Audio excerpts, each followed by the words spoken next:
ومن ثمرات النخيل والأعناب تتخذون منه سكرا ورزقا حسنا إن في ذلك لآية لقوم يعقلون.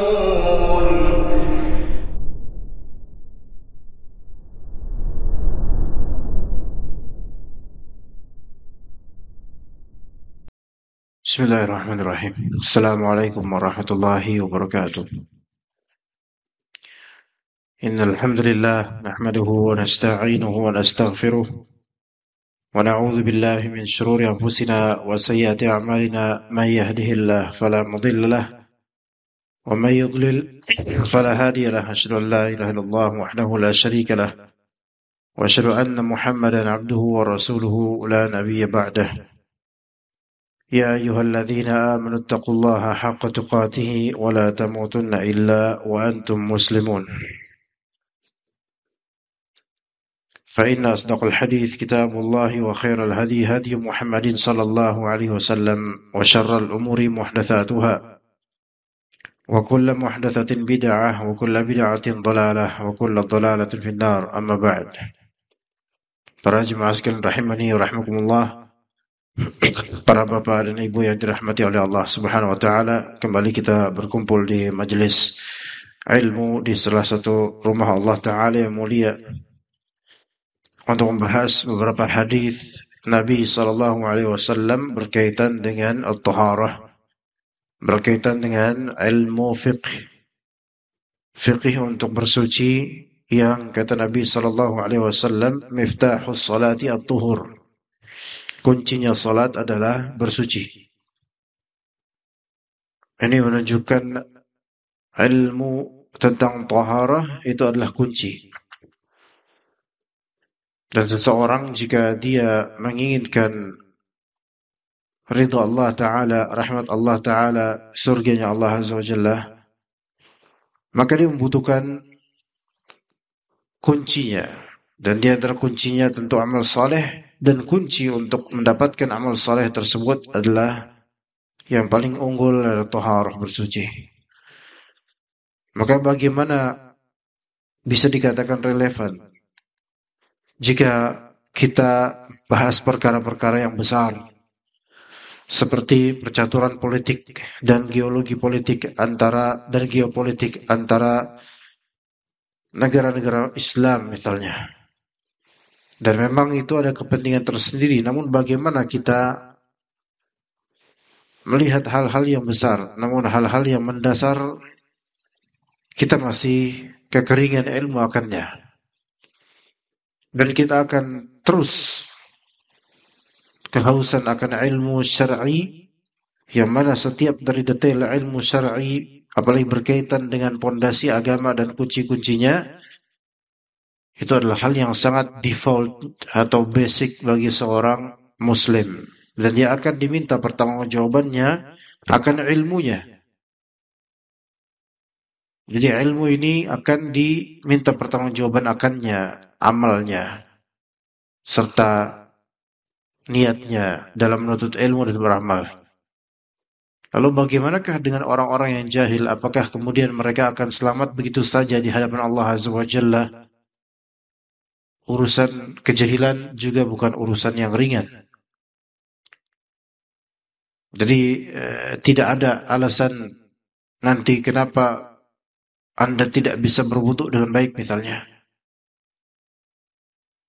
Di dunia mungkin tidak ada yang memvonisnya.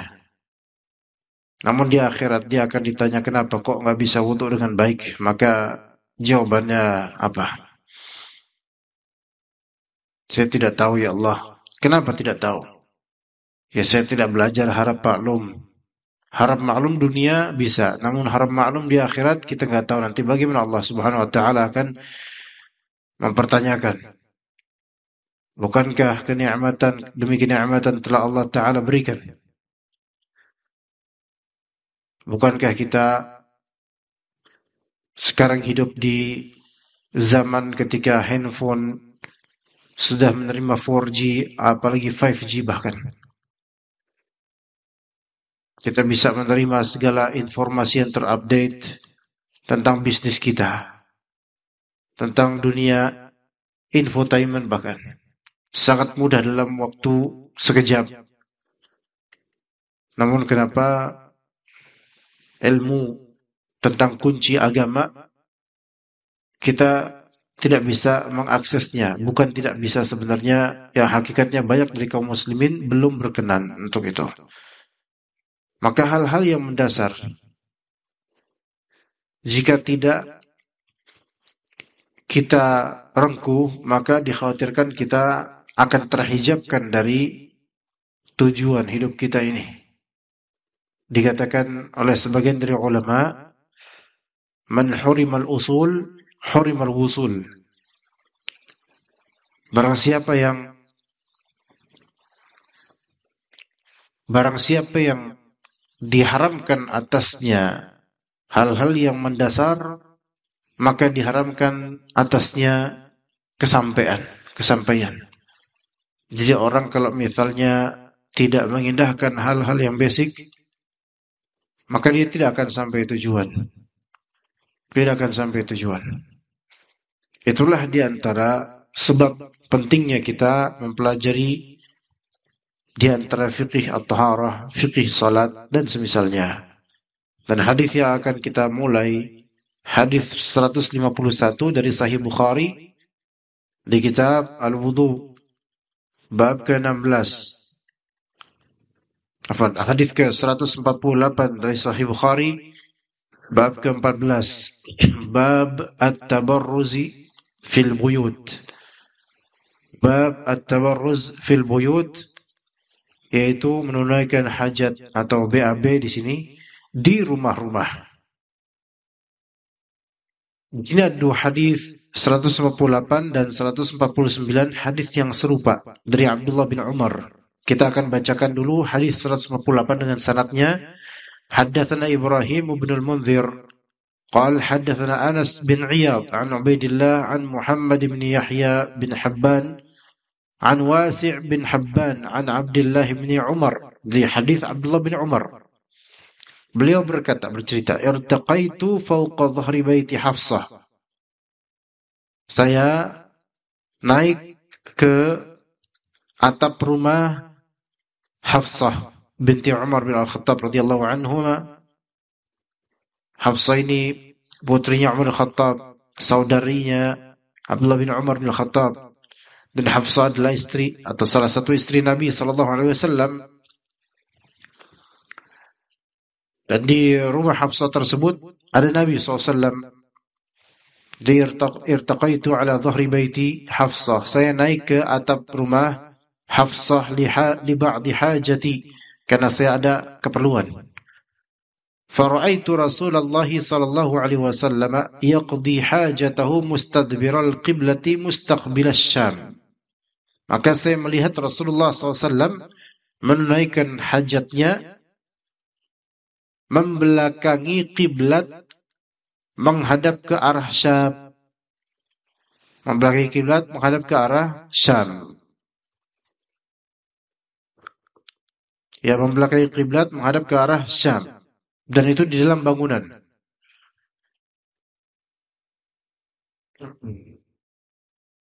Dan di hadis berikutnya dengan syaratnya, haddatsana Ya'qub ibnu Ibrahim qala haddatsana Yazid ibn Harun qala akhbarana Yahya an Muhammad ibn Yahya bin Habban anna ammahu Wasi' ibn Habban akhbarahu anna Abdullah ibn Umar akhbarahu qala laqad dhahartu dhata yawmin ala dhahri baitina. Kata Abdullah bin Umar, suatu hari saya naik ke atas rumah kami, yaitu rumah Hafsah. Fara'aitu Rasulullah SAW qa'idan ala labinataini mustaqbil Baitul Maqdis. Dan saya melihat Rasulullah SAW sedang duduk di atas dua labinatain. Di atas dua labinatain. Itu dua batu yang menunjukkan ini adalah ya semacam tempat untuk BAB. Menghadap ke Baitul Maqdis. Jadi membelakangi kiblat ini di Madinah. membelakangi kiblat dan menghadap ke Baitul Maqdis. Baik. Dan Baitul Maqdis di tanah Syam. Baitul Maqdis di tanah Syam. Jadi dalam riwayat pertama mustaqbil Syam, menghadap ke Syam, dan di riwayat kedua mustaqbil Baitul Maqdis. Itu menghadap ke Baitul Maqdis. Dan Baitul Maqdis itu suatu area atau rumah Allah Azza wa Jalla, itu Masjidil Aqsa. Di sini di tanah Syam, Filastin, karena Syam itu luas. Dan Syam saat ini mencakup 4 negara, yaitu Suria, Jordania, Lebanon, dan juga Palestina. Dan memang banyak sekali konflik yang terjadi di tanah Syam dalam kurun waktu sekian puluh tahun di masing-masing negara. Yang paling pertama tentu konflik di Palestina, di beberapa wilayahnya. Ya, semoga Allah Ta'ala merdekakan Palestina, semoga Allah Subhanahu Wa Ta'ala menjaga kaum muslimin Palestina dan juga memerdekakan mereka dari serangan-serangan Israel, serangan orang-orang Yahudi dan para sekutunya.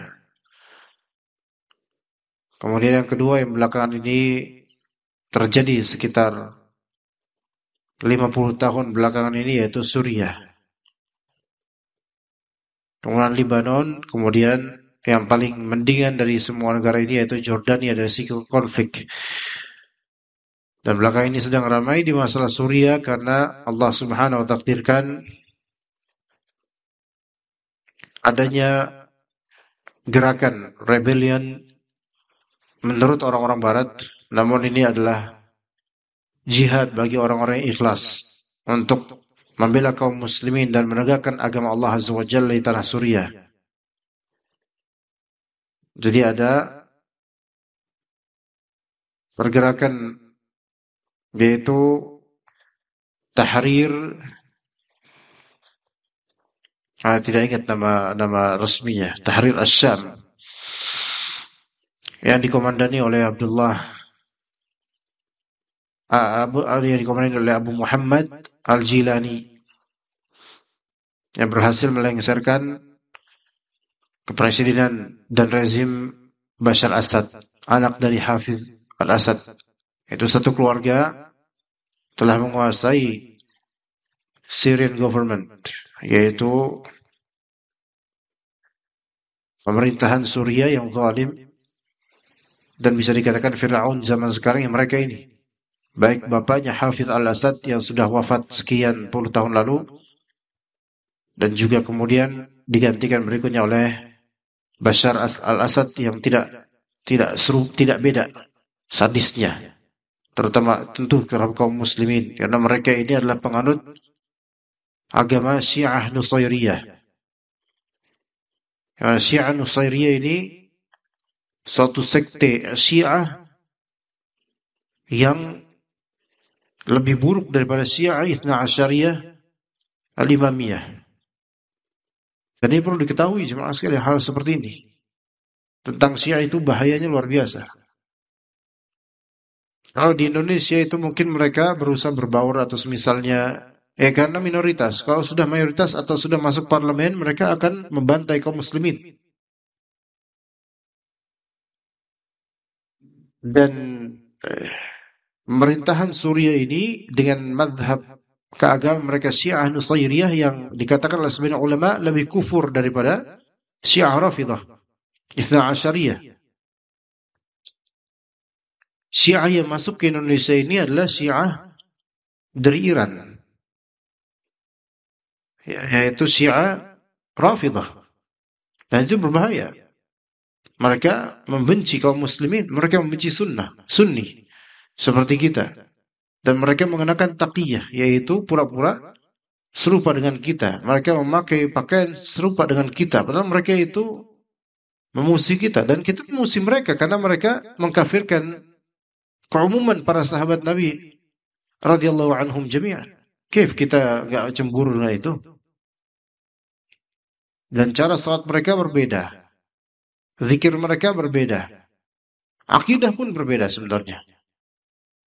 Itu Syiah Rafidah. Nah, di pemerintahan Suriah ini mereka menganut paham Syiah Nusairiyah yang Syekhul Islam Ibnu Taimiyah sudah menghikayatkan tentang bagaimana kufurnya dan buruknya Syiah Nusairiyah dan bencinya mereka kepada kaum muslimin. Sehingga dengan mazhab seperti inilah makanya wajar secara teori mazhab wajar Bashar Assad dan bapaknya dulu membantai banyak dari kaum muslimin. Dan kalau misalnya kita melihat di Arab Spring di tahun 2011, sekitar 13 tahun silam, dan 2012, bagaimana pemerintahan Bashar Assad ini membantai kaum muslimin dengan pembantaian massacre yang tidak pernah ada yang semisal sebelumnya. Sebagian jurnalis menghikayatkan ini pembantaian seperti Holocaust Nazi terhadap orang-orang Yahudi di masanya oleh Adolf Hitler.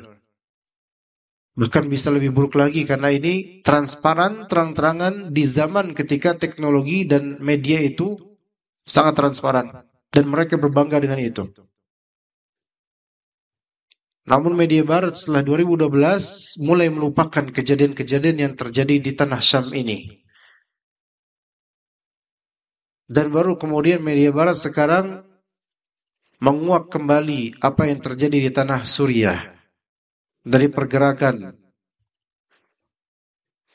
dari Abu Muhammad Al-Jilani ini untuk mengusir Bashar Assad, dan Bashar Assad pun terbang dengan keluarganya ke Rusia karena sekutu dari pemerintahan Suriah itu adalah Rusia, dan juga sekutu mereka yang menyokong selama ini untuk mereka adalah Syiah Iran dan juga Hizbullah dari Lebanon. Dan Hizbullah ini juga Syiah sama seperti Syiah lainnya. Karena Rusia sedang sibuk dengan Ukraina, kemudian Iran dan juga Hizbullah Lebanon sedang sibuk dengan masalah Gaza dan Palestina, maka pemerintahan Bashar Assad tidak memiliki backingan power dari sekutu sebelumnya. Akhirnya pasukan-pasukan yang sudah lama ingin melengsarkan pemerintahan Suriah akhirnya berhasil mendesak hingga alhamdulillah Allah Subhanahu wa taala mudahkan kaum muslimin untuk membebaskan tawanan-tawanan di beberapa penjara di Tadmur, Aleppo, dan terutama di Damaskus. Ada penjara di tengah kota. Itu penjara yang dikenal oleh semua warga Suriah itu adalah yaitu rumah penjagalan manusia. Yang disebut nama penjaranya Sayyidina. Orang barat menyebutnya Sidnia atau semisalnya. Maka sudah berapa ribu orang kaum muslimin yang di penjara tersebut dan diperlakukan secara sadistik, brutal, dan tidak masuk akal. Akhirnya dibukalah penjara itu dan banyak kaum muslimin dikeluarkan darinya, alhamdulillah. Namun banyak yang sudah hilang khalas. Ala kulli hal, inilah yang terjadi tanah Syam di mana sekalian. Dan semoga Allah Ta'ala menjaga kaum muslimin di tanah Syam dan juga seluruh dari belahan bumi ini, dan semoga Allah Ta'ala memberi hidayah pada penguasa kita untuk terus membela kepentingan kaum muslimin karena Allah Azza wa Jalla. Allahumma amin. Taib, maka Baitul Maqdis itu termasuk bagian dari Syam. Dan Rasulullah SAW ketika itu, Abdullah bin Umar melihat Rasulullah SAW sedang menunaikan hajat besarnya, dan beliau menghadap ke tanah Syam, yaitu menghadap ke Baitul Maqdis, dan membelakangi kiblat, yaitu membelakangi arah Ka'bah. Dan ini ada kaitannya tentu sangat kuat dengan bagaimana sabda Nabi SAW dalam hadis Abu Ayyub Al-Ansari radhiyallahu anhu. Kata beliau atau kata Nabi SAW, la tastaqbilul qiblata wala tastadbiruha bighaitin wala baulin walakin syarriqu aw gharribu. Janganlah kalian menghadap ke kiblat dan janganlah kalian membelakangi kiblat ketika BAB atau BAK, tetapi hadaplah timur ataupun barat. Dan ketika itu di periode Madinah. Jadi timur barat ini bagi orang Madinah bukan kiblat. Iya, bagi orang Madinah bukan kiblat timur dan barat. Melainkan kok kita itu ya kayak seolah-olah ya selatan atau utara gitu. Ya. Ini hadis diriwayatkan juga oleh Imam Bukhari dan sudah berlalu sebenarnya. Namun kita bahas perbedaan di sini. Walakin syarriqu aw gharibu la tastaqbilul qibla wa la tastadbiruha bighaitin wala baulin. Jangan kalian menghadap kiblat. Jangan kalian membelakangi kiblat ketika BAB atau BAK. Baik. Lalu bagaimana dengan hadis yang barusan yang tadi kita sebutkan, hadis Abdullah bin Umar melihat Rasulullah SAW membelakangi kiblat. Seolah-olah di sini ada kontradiksi secara zahir antara perkataan Nabi SAW dengan perbuatan beliau sendiri alaihi salatu wassalam. Nah, larangan di hadis Abu Ayyub Al-Ansari, jangan kalian menghadap atau membelakangi kiblat ketika BAB BAK, ini adalah larangan yang difahami oleh jumhur ulama ini haram. Tapi keharaman ini sampai sebatas mana atau secara mutlak? Maka ini menjadi perbedaan pendapat di kalangan ulama dan fuqaha. Ya, jadi pertanyaan adalah, apakah larangan menghadap atau membelakangi kiblat ketika BAB atau BAK itu umum untuk semua konteks atau di konteks tertentu tanpa lainnya? Maka jawabannya ada dua pendapat ulama. Kita jabarkan khilafiyah di sini. Yang pertama, pendapat pertama, ta'mim an-nahi, yaitu larangan Rasulullah di hadis Abu Ayyub Al-Ansari untuk menghadap atau membelakangi kiblat ketika BAK ini umum untuk semua konteks, without exception, tanpa pengecualian. Ini kata sebagian dari ulama. Ya, ini maksudnya umum apa? Itu berlaku baik fil fadha'i wal bunyan, baik di tempat lowong yaitu ya outdoor maupun indoor. Baik di outdoor maupun indoor. Dan ini adalah pendapat yang masyhur dari mazhab Hanafiyah dan juga salah satu riwayat Imam Ahmad, serta ini pendapat Syekhul Islam Ibnu Taimiyah dan muridnya Ibnu Qayyim, dipilih juga oleh Ibnul Arabi dan juga Syaukani dan lainnya dari para ulama. Ini pendapat pertama. Bahwasanya ini pendapat umum untuk semua konteks, baik indoor maupun outdoor. Pendapat ats-tsani yang kedua, bahwasanya yahramul istiqbalu wal istidbaru fil fada'i wa yajuzu fil bunyan. Diharamkan menghadap kiblat atau membelakangi kiblat ketika BAK itu fil fadha, di outdoor. Di outdoor. Wa yajuzu fil bunyan, dan boleh ketika di indoor, yaitu ketika memang di bangunan walaupun atapnya mungkin tidak ada. Dan ini pendapat beberapa ulama di antara Imam Malik, Imam Asy-Syafi'i dan beberapa dari ulama, di antaranya Imam Bukhari. Di antara Imam Bukhari di Sahih Bukhari berpendapat bahwasanya menghadap atau membelakangi kiblat ketika menunaikan hajat itu terlarang dan haram hanya ketika outdoor saja. Sementara kalau di indoor, di dalam rumah atau bangunan, maka tidak haram. Tidak haram. Dan ini juga merupakan pendapat resmi dalam mazhab Hanbali.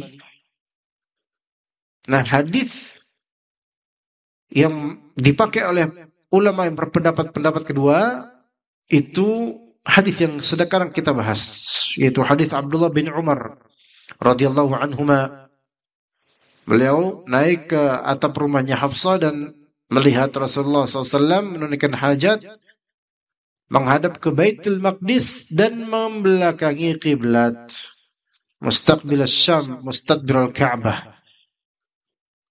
Wallahu alam, pendapat ini yang wallahu alam lebih sahih. Dan ini sudah pernah kita bahas sebenarnya, namun kita ulang lagi karena tetap akan ada faedah ilmiah jemaah sekalian di masalah seperti ini, ya.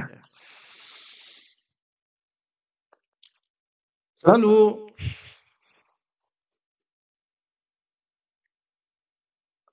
bagaimana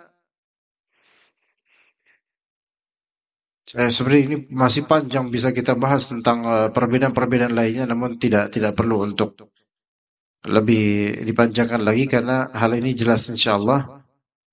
Yang mana di pertemuan lampau kita telah membahas ini dan kita lihat di kamar mandi pun alhamdulillah tidak menghadap kiblat. Bahkan di dalam indoor kamar mandi di sini tidak menghadap kiblat, dan ini alhamdulillah. Masalah memang membuat masjid, menyelenggarakan hal-hal di masjid itu butuh fikih. Butuh fikih. Masalah istiqbal al-qiblah, menghadap kiblat, baik salatnya maupun tentang bahkan pembuatan WC dan menunaikan hajat. Itu butuh fikih semua. Butuh fikih semua. Ya, dan seseorang, siapapun, buat baik seseorang atau satu kelompok atau satu majelis atau se-DKM, ya. Jika membuat atau membangun masjid atau membuat event atau melakukan kegiatan dan seterusnya, jika tanpa fikih maka harus diingat pertama dulu bahwasanya yang kita lakukan itu semua akan ditanya oleh Allah nanti, ya. Apakah berdasarkan ilmu, apakah sudah konsultasi ke ahli ilmu, atau apakah memang ini pendapat pribadi yang tanpa dasar atau tanpa dalil. Itu semua jangan dulu kita melihat ke bagaimana opini masyarakat, suka atau tidak. Jangan sebelum itu kita harus melihat kita akan siap gak mempertanggungjawabkan ini semua, gitu. Ya, jadi harus ada kekhawatiran dan rasa takut pada Allah Ta'ala. Apalagi ini rumah Allah. Masalah istiqbal al-qiblah contohnya, menghadap kiblat di salat. Pernah saya berbaca suatu artikel, entah di Kompas atau di Harian Pelita. Ya, dulu ada koran namanya Harian Pelita tahun 90-an. Saya baca di bagian topik tematik dari tokoh-tokoh yang menulis di koran itu. Dulu kan di setiap koran atau koran-koran yang populer itu kan biasanya ada kolom yang dikhususkan cendekiawan, tokoh, orang besar untuk menulis di situ, memberikan opininya. Saya lupa siapa yang berbicara ketika itu, namun mempermasalahkan masalah istiqbal qiblah, arah kiblat. Jemaah sekalian rahimakumullah, ini masalah arah kiblat butuh fikih. Di artikel tersebut dikatakan 1 senti saja kita tidak tepat salat ke arah kiblat itu bisa bahaya karena tidak mensahkan salat kita. Ketika itu saya masih belum paham dan kita bahaya juga ini. Dan ketika itu belum booming masalah kiblat kita yang melengsong ke Afrika. Belum ada wacana itu. Ya, belum ada. Itu masih aman-aman aja semuanya. Tapi di tulisan itu kita harus tepat kiblat benar-benar. Karena 1 senti aja itu tentu ke arah Mekah, ke arah Saudi itu makin menjauh. Sementara Ka'bah itu segitu doang dan juga Masjidil Haram segitu doang. Dibandingkan dengan bumi yang begitu luas, kita akan melenceng, gitu. Maka harus usahakan tepat, ya. Taib. Saya ketika itu berpikir, ya juga ya, jangan-jangan gimana nanti ini salat kita. Ya. Namun setelah berusaha memahami, ke sekolah, belajar betul-betul, insya Allah maka menghadap kiblat tidak seketat sebegitunya. Karena itu akan mempersulit semua orang tanpa kecuali yang makin jauh dari tanah Mekah itu. Gimana cara kita betul-betul persis gitu loh. Nggak bisa. Bahkan masjid ini pun kalaupun dipersiskan benar-benar dan antum menyewa orang dari pemerintah untuk benar-benar persisinya persis, itu belum tentu juga. Bisa aja ada sedikit aja geser itu. Sedikit aja nggak sampai 1 senti. Sekarang antum mau sholat di rumah atau di hotel, antum pakai petunjuk di atas kiblat kalau di Indonesia, atau antum pakai kompas kiblah, pakai aplikasi. Apakah 100% antum yakin rely on this application gitu, betul-betul bersandar pada aplikasi ini? Oke, diulang lagi gini. Ya, tetap sana. Pakai aplikasi lain, download lagi, ternyata sama. Tetap ini adalah magnet dan effort dari aplikasi ini. Allah lebih tahu mana yang hak, mana yang batil, mana yang salah atau gimana. Wallahu a'lam, tapi kita udah usaha, tapi nggak bisa memastikan. Dan itu pun ketika kita udah kayak gini, persisnya itu pun menghadap gini, terus kita pun hamparkan sajadah, persis nggak menghadapnya persis banget pas kita sholat? Belum tentu juga. Antara sholat kita praktiknya dengan apa yang ditunjukkan oleh ini kadang-kadang agak melengsong dikit tubuh kita. Sah nggak itu sholat? Sah, tetap sah. Ya. Larangan istiqbal kiblah, menghadap kiblat dan belakang kiblat ketika BAB BAK, apakah harus persis baru terlarang? Ya enggak juga. Wah, ini ngadep nggak ya? Lihat, agak beda 1 senti sih, jadi nggak apa-apa dah. Enggak, walaupun agak beda 1 senti, udah satu hukum dengan seperti menghadap kiblat. Pun begitu dengan sholat. Begitu juga dengan salat. Selama ini udah jauh dari tanah Ka'bah, dari Ka'bah jauh ini berapa ribu kilometer, maka mau dipersiskan betul-betul suatu hal yang hampir saja mustahil kalau memang betul-betul semua orang begitu di Indonesia. Namun ya karena mereka kemarin memang waktu tahun kapan itu ya akhirnya diralat karena terlalu jauh, maka ya udah digeser. Makanya banyak masjid-masjid lama yang kita lihat ya agak miring soft-softnya. Alhamdulillah. Tapi demikian Anda bahas begini kan apa? Karena Kamis kemarin pun Anda isi kajian di Office 8 di Jakarta Selatan. Di Office 8. Bismillah.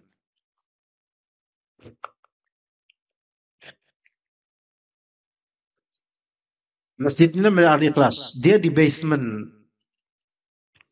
nomor berapa ya? Mungkin 2 atau 3, lupa. Di basement itu masjid dengan bangunannya enggak sebesar ini pastinya. Dan itu sudah miring tuh, udah berusaha miring itu. Diusahakan sesuai dengan aplikasi atau sesuai dengan ijtihad mereka untuk menghadap kiblat. Itu akan ada renovasi masjid, akan ada ekspansi dan perluasan. Namun DKM atau panitia mereka kemudian bertanya ke saya setelah kajian, ini gimana setiap masalah kiblat? Karena ternyata ketika di dalam masjid arahnya ya benar, tapi pas keluar masjid kalau kita pakai aplikasi beda dengan, ada sedikit perbedaan dengan yang di dalam masjid. Nggak tahu magnetnya yang berubah atau gimana, nggak tahu dah. Beda. Sehingga ada beberapa jemaah yang mempertanyakan yang benar yang mana. Jadi subhat tuh salat. Ya. Sebenarnya nggak ada yang benar yang mana. Khalas, itu dah sahih. Selama nggak terlalu jauh, nggak terlalu drastis, khalas. Fawalli wajhaka syatral masjidil haram. Fa aina ma tuwallu fa thamma wajhullah. Dimudahkan oleh Allah Subhanahu wa taala. Dah. Beberapa dari kita, terutama kalangan tua ya, mereka kadang melihat pokoknya kalau sholat di mana harus agak ke kanan gitu, dimanapun dimanapun, dan nggak percaya sama masjid, harus ke kanan. Sehingga pas mau sujud hampir mencium sama orang di sebelah kanannya. Orang di sebelah kanannya keganggu itu. Selalu ke kanan dia. Imam begini. Mohon maaf nih kok kejadian di sini, mudah-mudahan enggak ya. Mohon maaf kalau terjadi di sini Anda enggak ada maksud. Udah lurus gini, ada bapak-bapak usia senja yang enggak percaya. Pokoknya mau sholat di mana saya harus agak ke kanan. Akhirnya dia agak ke kanan. Nah, di sebelah kanannya kemudian kan dipepet nanti pas mukanya makin mendekat gitu. Gara-gara persangkaan beliau, orang bisa terganggu. Baik yang di samping kanannya maupun yang di belakangnya juga terganggu dengan pemandangan agak unik nih. Dan bahkan hal seperti ini tidak hanya terjadi orang Indonesia begini, tidak hanya terjadi di negerinya ya, Indonesia ini.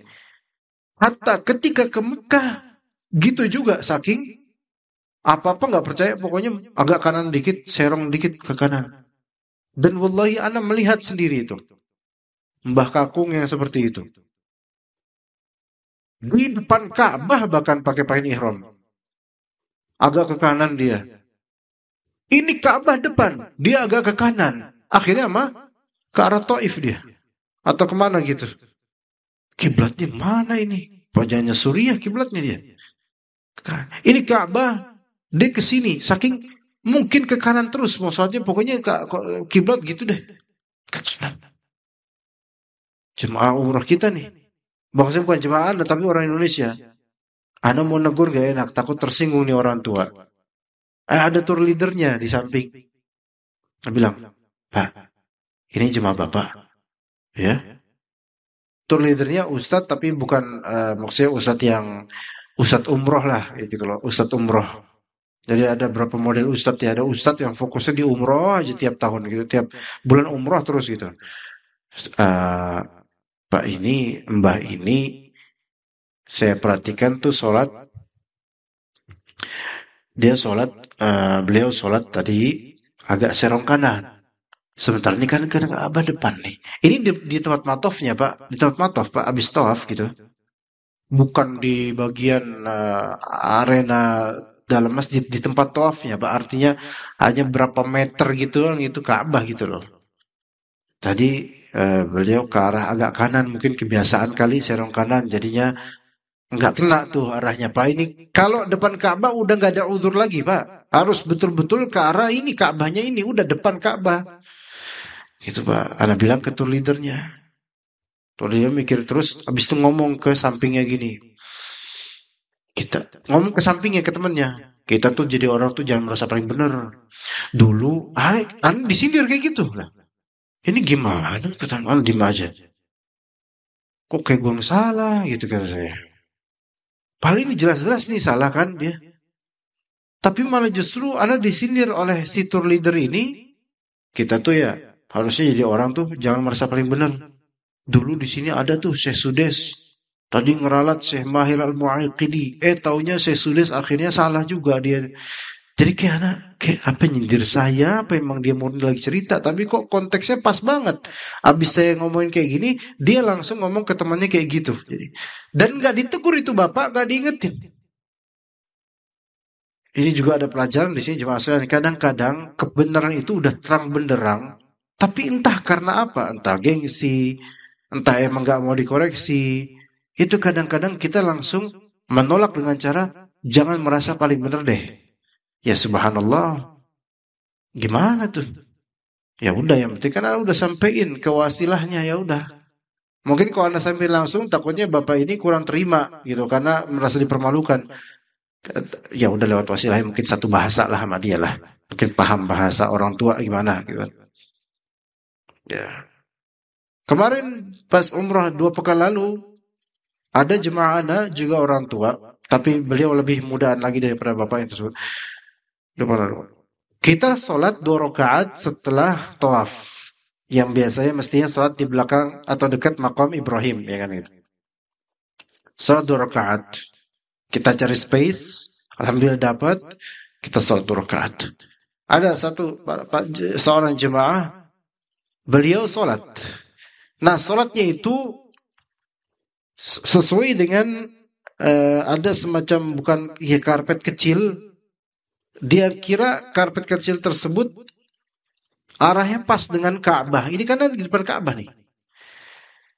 Yang benar kan di apa namanya? Ada iniannya, tapi bukan karpet dia. Memang terinstal di lantai gitu. Harusnya ikut itu arahnya.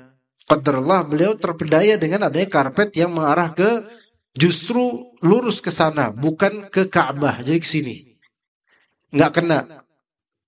Pas saya selesai sholat 2 rakaat, saya perhatikan, wah bapak ini salah ini bapak ini nih.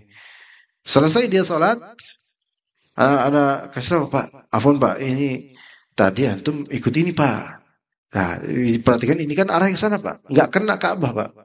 Ulang aja lagi Pak, ulang. Akhirnya beliau ulang. Nah ini baru mau ngikut gitu. Biasanya kan jemaah umrah lebih suka ngikut sama tour leadernya atau sistem memilih daripada sama orang lain, itu maksud saya. Jadi ada orang yang ngelihat hujah jelas terang benderang, nggak terima atau nggak mau ngikutin, dan ada yang alhamdulillah Allah kasih hidayah. Orang beda-beda. Nah, maksud juga di sini adalah ketika di hadapannya itu Ka'bah jelas-jelas, maka tidak ada uzur. Harus betul-betul menghadap ke Ka'bah ini. Nggak boleh melengsong kanan atau kiri. Adapun kalau misalnya cukup jauh dari Ka'bah, maka semakin jauh semakin diberi uzur semampunya dia. Begitu jemaah. Ya. Kecuali kalau udah jelas melengsongnya terlalu jauh, baru itu harus diralat.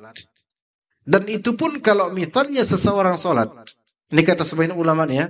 Seseorang sholat, jika dia sudah betul-betul mencari tahu arah kiblat. Nah, ketika selesai sholat, udah selesai sholat nih. Ternyata arah kiblat yang itu agak melencong atau cukup salah, tapi dia udah berusaha sebelumnya untuk mencari tahu betul-betul, maka kata para sebagian ulama, sholatnya tetap sah dan tidak perlu diulang. Sholatnya tetap sah dan tidak perlu diulang. Begitu. Sholatnya tetap sah dan tidak perlu diulang. Karena apa? Dalam fikih, terutama mazhab Hanbali, seseorang ketika dia sudah berusaha menunaikan syarat sah sholat dan rukun-rukunnya, menunaikan syarat sah sholat, dan kemudian ternyata setelah selesai sholat dia baru tahu bahwa dia salah dalam masalah syarat sah sholat tersebut. Tapi dia ketika sholat dia meyakini sudah berusaha dan sudah benar dia yakini, maka dia tidak mengulangi sholatnya itu. Dan ini yang diterpraktekkan juga jemaah. Coba ketika itu dulu, kapan kita mendapatkan isu, ini kan kalau masih ini terlalu relatif masih baru Pak, isu yaitu arah kiblat kita ke arah Afrika. Itu berapa belas tahun lalu, saya lupa ya. Nah itu berarti kan tahun 90-an kita dulu sholat di masjid dan rata-rata kiblatnya itu bukan menghadap ke arah Mekah, melainkan lebih ke arah Afrika. Tayyib, pertanyaannya, apakah selama bertahun-tahun, bahkan sebagian bapak sudah berpuluh tahun, itu sholat diulang nggak kira-kira? Enggak diulang. Kenapa? Ya khalas. Selain juga kan udah berpuluh tahun sholat, masa diulang ya? Habis duluan umur Pak, kalau misalnya diulang, itu udah berapa ribu sholat. Itu satu. Jadi nggak mungkin. Kedua, sholat yang telah berlalu itu tetap sah Pak. Tetap sah. Karena apa? Karena ketika itu kita merasa yakin, saya ikut aja ini insya Allah benar. Ternyata salah gitu loh. Makanya khalas. Dan ini juga menunjukkan bahwa di suatu masjid kalau memang sudah arah kiblatnya begitu, antum nggak perlu ngecek lagi, khalas husnudzon aja sama kaum muslimin. Nggak mungkin DKM masjid itu sengaja. Kita bikin masjid yuk, tapi arah kiblatnya kita melengsongin. Nggak ada DKM kayak gitu. Iblis aja nggak ada kayak gitu. Maka khalas, masuk masjid ini nggak usah dicek lagi Pak. Jadi syubhat nanti. Udah khalas, lanjut. Ya. Sekarang Abdullah bin Umar ketika melihat Nabi SAW di dalam rumahnya Hafsah lagi BAB ketika itu, menghadap atau membelahi kiblat. Apakah Abdullah bin Umar kemudian bawa kompas, kemudian pastikan ini benar gak 1 senti lewat nih al-kiblat? Enggak, gitu loh. Jadi enggak seketat apa dan seterusnya. Betul, kita harus berusaha sepersis mungkin yang kita mampu, tetapi ini kan jauh diberi uzur yang lebih dibandingkan yang di depan Ka'bah. Seperti itu jemaah sekalian. Tapi kita lanjut ke bab berikutnya dan hadis berikutnya. Babul istinja bil ma. Bab al-istinja bil ma, yaitu bab menunaikan hajat cebok dengan air. Hadis 150. Hadatsana Abu Walid Hisham bin Abdul Malik قال حدثنا شعبة عن أبي معاذ واسمه عطاء بن أبي ميمونة قال سمعت أنس بن مالك يقول رضي الله عنه يقول كان النبي صلى الله عليه وسلم إذا خرج لحاجته أجيء أنا وغلام معنا إداوة من ماء يعني يستنجي به.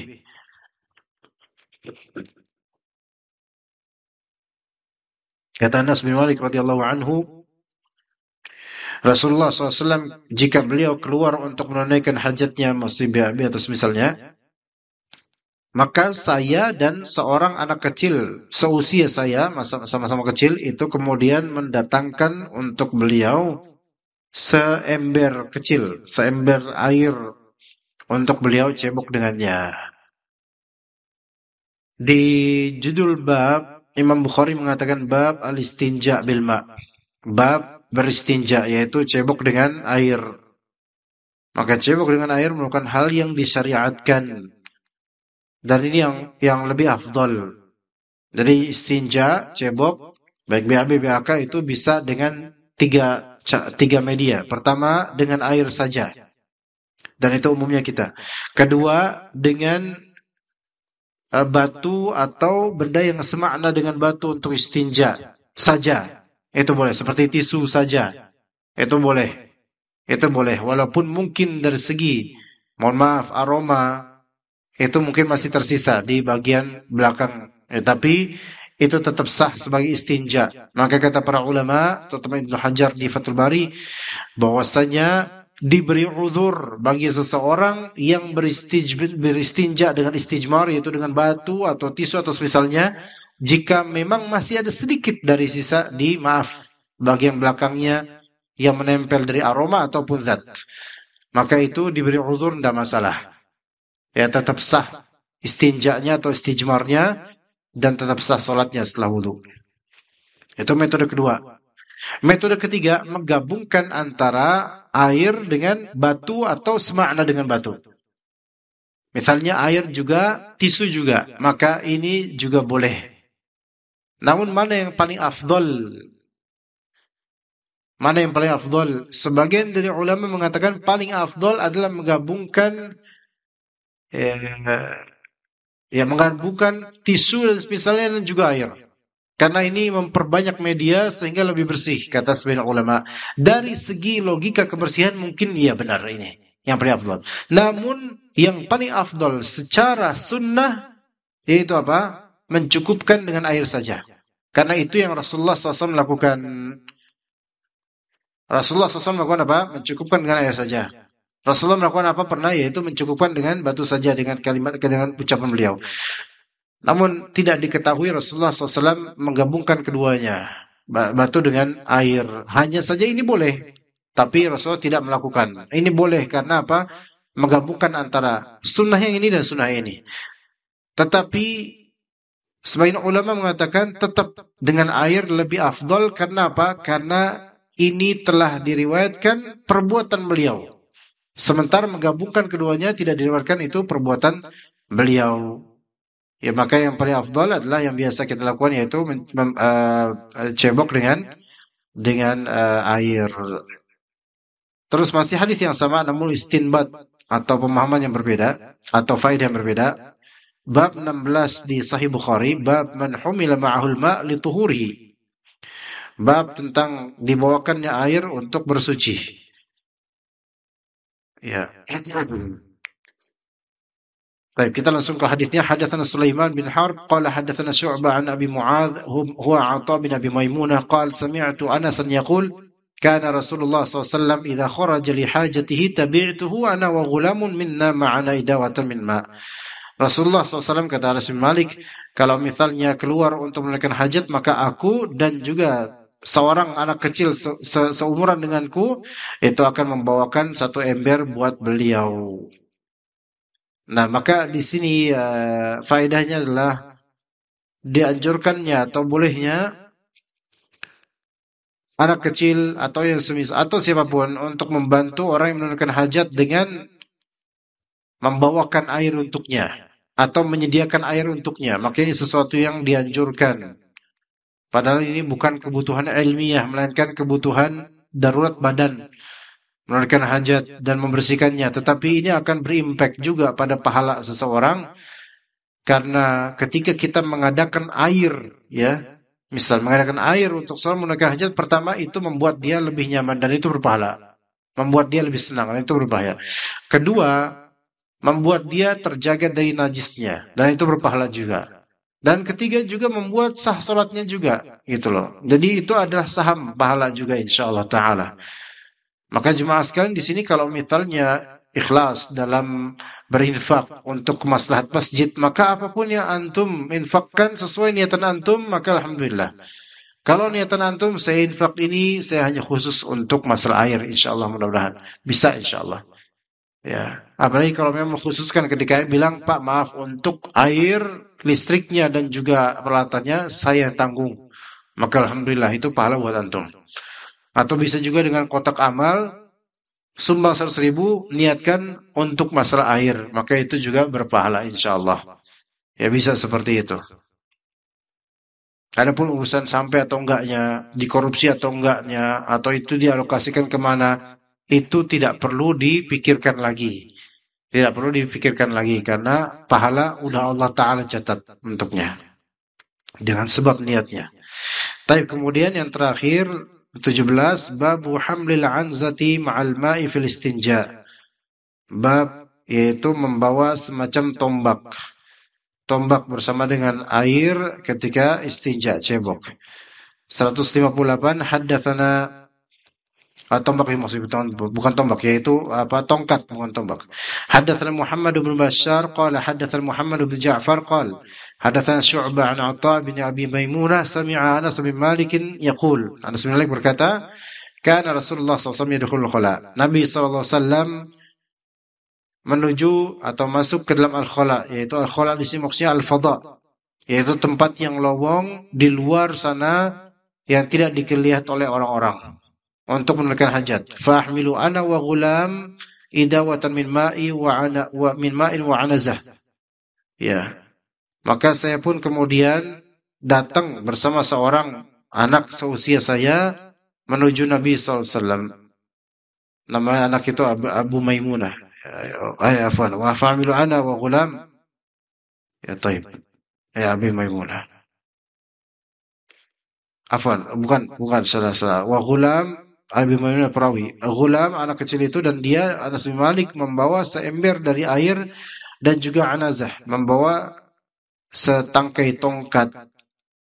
Ya, untuk Rasulullah SAW menutupi diri dengannya. Ada tongkat kemudian taruh pakaian di situ supaya tertutup. Maka Anas bin Malik di sini Anas bin Malik dengan satu orang anak yang semisalnya. Ala kulli hal ini menunjukkan bahwasanya dianjurkannya untuk menutup diri ketika menunaikan hajat agar tidak terlihat semampunya dia. Taib, itu mungkin yang bisa kita sampaikan. Jika ada soalan atau pertanyaan dipersilahkan. Insyaallah taala jika kita mau menjawab bismillah, jika tidak ya qadarullah ma syafa'ala. Ya ada soalan coba? Ada Bapak Ibu yang ingin bertanya, silakan mengangkat tangannya. Udah masuk waktu syuruk belum ini? Sepertinya belum ya, karena barusan ya. Masih ada 10-an menit lagi atau sekitar itu jemaah. Jika ada yang mau bertanya dipersilakan. Atau ibu-ibu mungkin. Dari ibu-ibu. Jelas semuanya insyaallah ya.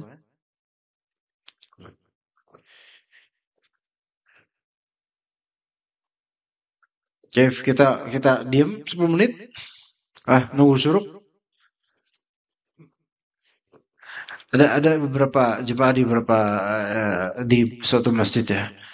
Ini udah masuk waktu syuruk nih, gitu loh. Udah kajian, beliau ikut kajian. Bentar lagi syuruk. Ketika ada sesi tanya jawab, bentar lagi syuruk. Kemudian keluar dari masjid pulang. Ada beberapa jemaah tuh kebiasaan kayak gitu.